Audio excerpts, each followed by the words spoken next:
Australia does not have supernatural powers.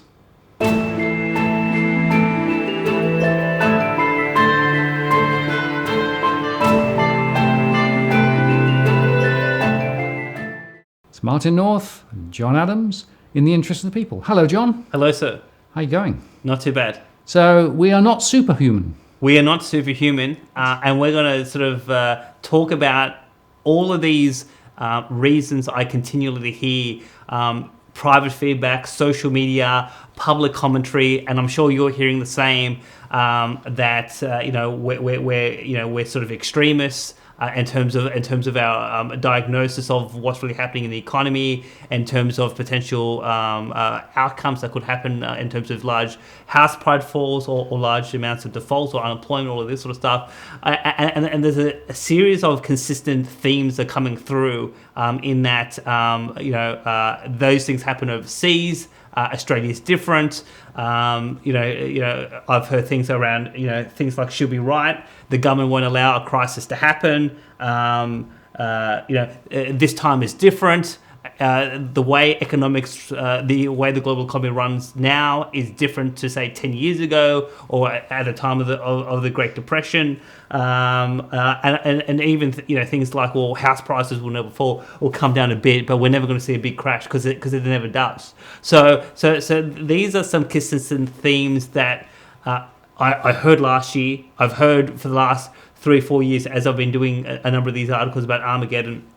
And one viewer after our last episode sent me a note about a recent experience that he had up in Brisbane. And I thought it'd be really interesting to share with the audience. But yeah, I mean, I'm here to declare that the laws of economics, do operate in this country. If something has happened overseas, it can happen here. We do not have supernatural powers. We are not unique. The only really unique thing Australia has economically is we have a lot of natural resources, and those natural resources can give us a buffer during certain swings in the economic cycle. But beyond that, the broad thesis I have is we have 5,000 years of human history, and any time that debt got out of control, no matter which part of the world, which civilization, which race, whatever the case may be, debt becomes a really big issue.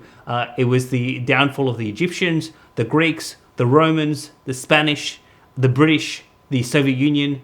We have multiple examples of where debt becomes too extreme, you get bad economic outcomes. And for someone in this country to, whether you're at the RBA or in the financial media, or if you're just like an average Joe on the street, for someone to think that these economic rules and history is somehow not going to happen here. The only way that it can't happen is if we have supernatural powers, and I don't think we have those powers.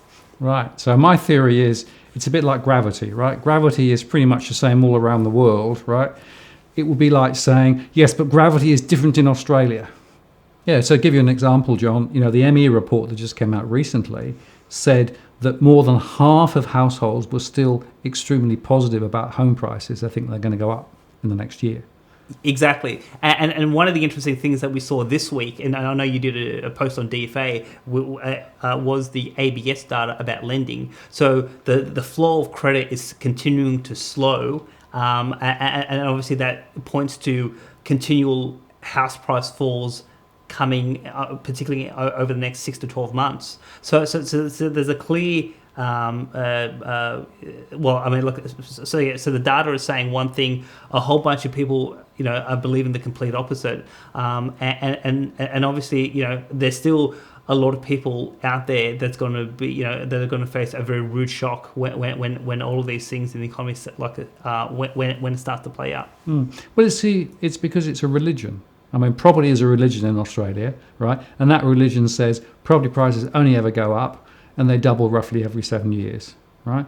If you look at my most recent surveys, there are still loads of people who believe that, even now, even though credit is falling and everything else, right? So it's almost like There's no point in showing them data because people won't actually believe the data. They'll just believe their religion. Yes, and one of the really interesting points on that is that I'm getting feedback from Australians right across the country who go to licensed financial advisors, and the advisors are saying, yes, property goes up every 5 to 7 years. There is no problem. There will be no crash. If you've got a large chunk of cash, go buy an investment property. Great time to buy. And some people are coming back to me and saying, hang on, you and Martin are saying one thing based on economic principles, economic history, real-time data. My financial advisor is saying something completely different, very consistent with the mainstream. How do I rectify these two diametrically opposed positions? And one, the financial advisors who are saying this sort of stuff, they're also caught up in this belief that we are unique, that it's not going to happen to us. We have supernatural powers. The laws of economics stop at our borders, and we can live on in this nirvana going forward forever. Well, they, of course, are smoking the same dope as a lot of other people, right? And just to give you one example of that, the auction clearance rates are now up for 2 weeks in the new year, and they're very slightly higher from a clearance rate perspective. But if you look at the volume, it's way down, right? And yet the number of people that I've read from the property sector saying, see, it's all going to go up now. So again, don't let data get in the way. Just believe what you believe. Exactly. So where to from here? I thought, why don't I just talk about this really interesting story that a viewer contacted me during the week in terms of what his experience was in Brisbane. So this viewer lives in Brisbane. He originally from Ireland. He saw the housing crash in Ireland in 2007, 2008, and he was having a conversation with an individual and basically was saying, well, maybe you don't want to buy now. Maybe you want to wait 12 months. And to be honest, this is something you've been saying consistently, whether it's on the mainstream media or on DFA. Prices are likely to go down over the next 6 to 12 months, so there's no need to dramatically rush to buy now. He basically said this to an Australian born in this country, and this Australian gave him a very smug response, and the response was quite staggering in my view. I tried to tell a guy recently not to buy a house in Brisbane, just hold off for a year or so, and in a smug, almost patronising way, told me, this is an island, mate, you're in Australia now.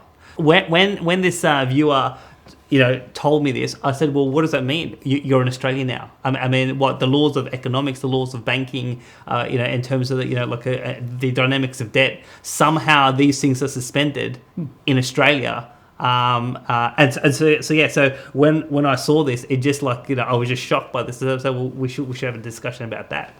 It's like I said, gravity stops at the border. Right? Yes, it's exactly the same principle. We're different here. We don't have gravity. Indeed. So one of the things I think is going to happen in 2019, 2020 is, as we start to see more unraveling in the global economy, and even the last week, we got all sorts of very negative news about what's happening, not only in Australia, but around the world, which should be causing alarm to viewers as to, well, where are we sort of headed over the next 12 to 24 months. But there's still a lot of people who have enormous faith in institutions, in the media, in the banks. Perhaps not the banks, but at least the Reserve Bank. But also in terms of faith, in terms of government, Parliament, etc. So I think that as these economic conditions start to unravel, we're going to see a very big shattering of people's trust in institutions, but also their expectations are going to change quite dramatically. And the unfortunate thing, when I've looked at previous economic crises, I mean, those who are asleep and can't adjust their expectations in time make poor financial decisions based on an irrational view of where things are going. They're the ones who financially get stuck. They're the ones who suffer a whole host of social costs because they're not financially prepared. And there's still, I mean, if about 50% of people in that survey think that house prices may go up and may go up strongly, it tells me there's still millions of Australians out there who are at risk of that of being psychologically shocked by how the economy may play out. Yeah, so there's a very interesting little story of the frog and the warming pan. I don't know whether you've ever come across this, right? But this is an analogy that's sometimes used, right? You put a frog in a pan of cold water and you start heating up the water, right? And the frog just sits there and sits there and sits there and doesn't realise that things are changing, right? And the water's getting hotter and hotter and hotter, to the point that actually the frog just dies where it is, because it effectively has no understanding of things are changing around it, right? Yeah. In a way, that's what I'm seeing. I'm seeing a lot of people who are sort of stuck in this old way of thinking that, things will always be different here, property will always rise, the government will always save us, right? And yet the reality of the information that's coming through is that is not right, and yet they don't see it, they still believe it. Yes, and that's really the heart of the thing that I think we're talking about here. And a lot of the reason, a lot of the reason why people can't see it is the type of information and the type of presentation they are seeing from a whole host of people in the media who basically saying everything's fine. Morrison saying strong economy. You're not seeing anyone in Parliament trying to raise the alarm. And one of the obviously interesting characters out there in the financial press is Peter Switzer. Switzer was at the National Press Club last week, asking the RBA governor a question, saying he's being trolled on Twitter, refers to people as Bush economists. I'm one of those Bush economists. Wonder who that could be, John. It could be, look, it seems to be me. Then obviously we did the video last week about the RBA, and it looks like Mr. Switzer has provided some additional commentary to his readership, which seems to be a critique of our last episode. So and it really goes to this sort of point about reinforcing these traditional beliefs about economics that we're sort of seeing right throughout the establishment. So Switzer wrote in on the 12th of February earlier this week in the Peter Switzer Daily, this is the quote: "Living in a democracy, we have a right to whinge, but squealing about the RBA not raising interest rates or wondering why they might have to cut rates as the global economy slows down shows that you don't understand that the economic world we live in is different." The reason why, so I see this as swipe at our last episode. So the reason why I've been complaining about interest rate policy is because the debt is too large, and the reason why the debt is too large is because of interest rate policy, because it's so low. So if you cut it down even further, it's likely to add stimulus. Like the RBA government said it's going to add stimulus, and it likely will, and encourage more people to borrow.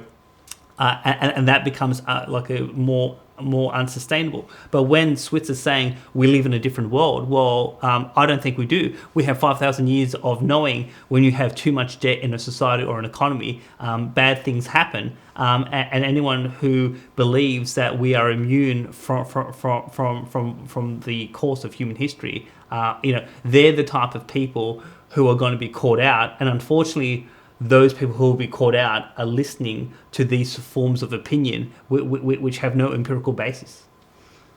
Yeah, but you see, if enough people keep saying it, right, there's almost a case of if enough people keep saying it, people will go on believing it, and could it then become self-fulfilling, right?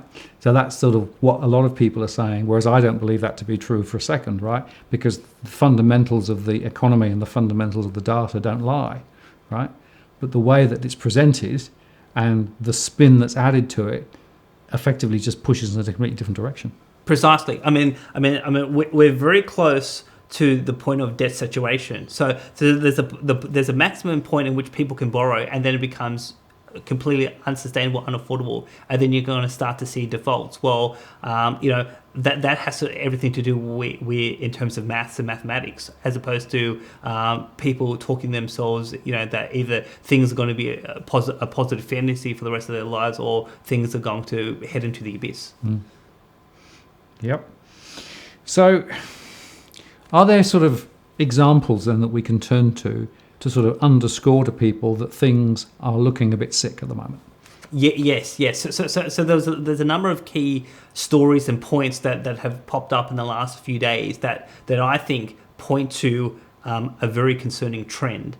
Now, when we had a series of videos last year, and I said I've been writing these articles about economic Armageddon. What did I say last year? I said Armageddon is not when house prices fall. It's when the debt becomes unsustainable and people can't meet these repayments, whether it's in Australia or anywhere around the world. Well, we saw several warnings. We saw a few flashpoints with corporates, but we also starting to see this issue of debt being an issue that people can't pay. So I'll go through a few examples. So local sort of case study is AV Jennings. They came out with a 90% fall in profits.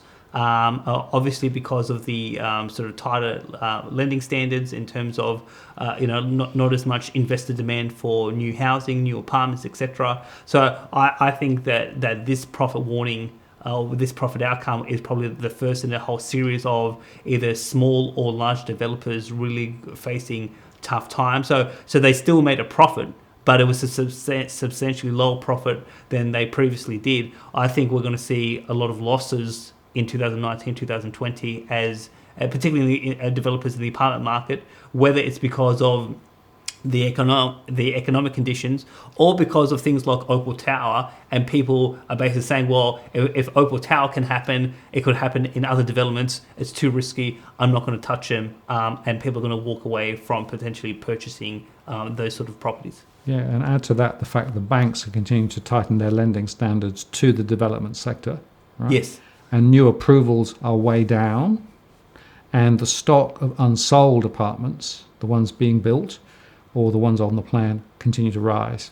Yep. And you can understand why it is that developers are really now up against it.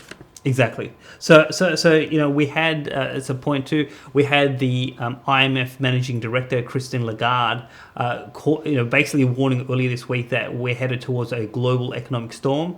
And Christine had a very interesting phrase around this. So I'm going to quote from news.com that reported this a couple of days ago. So this is from the story, IMF warns of global economic storm. The story goes, Lagarde also pointed to the risk posed by rising borrowing costs within a context of heavy debt racked up by governments, firms and households. Exactly what we're saying, too much debt bubble is in Australia, debt bubble overseas.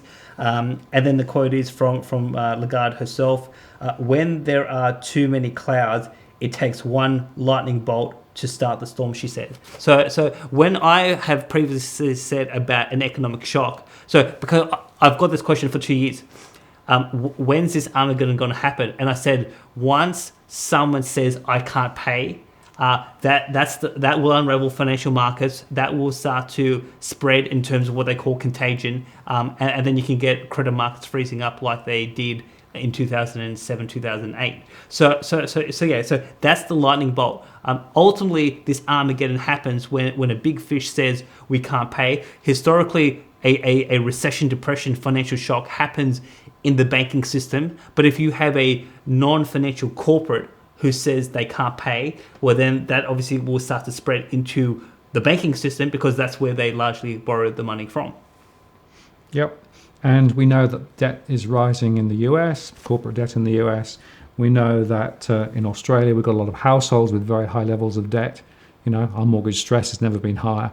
So almost wherever you look, you see the stresses and strains of a high debt already working through. Exactly. And one important debt milestone that happened this week was US government debt, federal government debt, passed 22 trillion for the first time on record. So again, the Congress doesn't seem too worried about public sector debt in the US, but a lot of smart Americans, particularly investors, know that the quantum of public sector debt, which is more than 100% of GDP, that is not sustainable, probably now, but also in the long term. So, if the bond yields on U.S. Treasury bonds were to go up dramatically, the U.S. government would struggle to meet all of its existing commitments, plus pay the additional interest when they have to do new bond auctions, and that can unravel U.S. federal government finances very, very quickly. In China, 2018 saw the largest volume of corporate defaults in China. So about 119 billion yuan happened last year. So we had two big corporates in the last couple of weeks who basically missed bond repayments. So one of them defaulted last year, restructured their debt, promised they would pay this year, still can't pay, and then another one who was supposed to make certain repayments, basically, that they missed those deadlines. So this has caused some panic in China, and the Chinese government has now ordered a review of sort of corporate bonds to obviously find out, well, who has the capacity to pay, who has the capacity not to pay. And obviously, if you start to say, so there is an expectation we're going to see a pickup in corporate defaults in China. And the Chinese bubble is the biggest of them all compared to any other country. So we don't have a lot of good reporting in this country about what's happening specifically in China with specific firms in specific regions.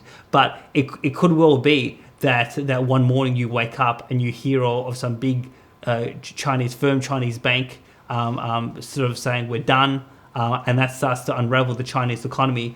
And because we are so reliant on China, whether it's about trade or capital investment into our property sector, etc., that China shock could quickly come into the Australian economy, within days or weeks, and really catch a lot of people off guard. And of course, the capital regime in China for the banks, they've loosened those settings a little bit to give banks a little more wriggle room with regard to their capital ratios, which is another leading indicator of more trouble ahead. Yes. Now, look, one thing that really didn't get a lot of prominent attention in the Australian press is the Italian economy went into recession basically in the last week and a half. So you're starting to see Europe slow. So Italy's gone into recession. In the next few hours, we're going to see what the German number is. There is an expectation that Germany, as the largest economy in Europe, will go into recession itself. And then later in February, we'll see what happens in Sweden and Switzerland, because there's a risk that they could go into recession as well. So obviously, Italy is obviously very significant because they are one of the most indebted governments in Europe. And obviously, if their growth is slowing, that means that revenue going to the government coffers will be down. That will probably mean that the sustainability of Italian government debt, particularly because the ECB said they're going to stop QE, that could unravel the Italian situation very, very quickly. So we saw this week that CBC reported that 7 million Americans are late on their repayments in terms of their auto loans.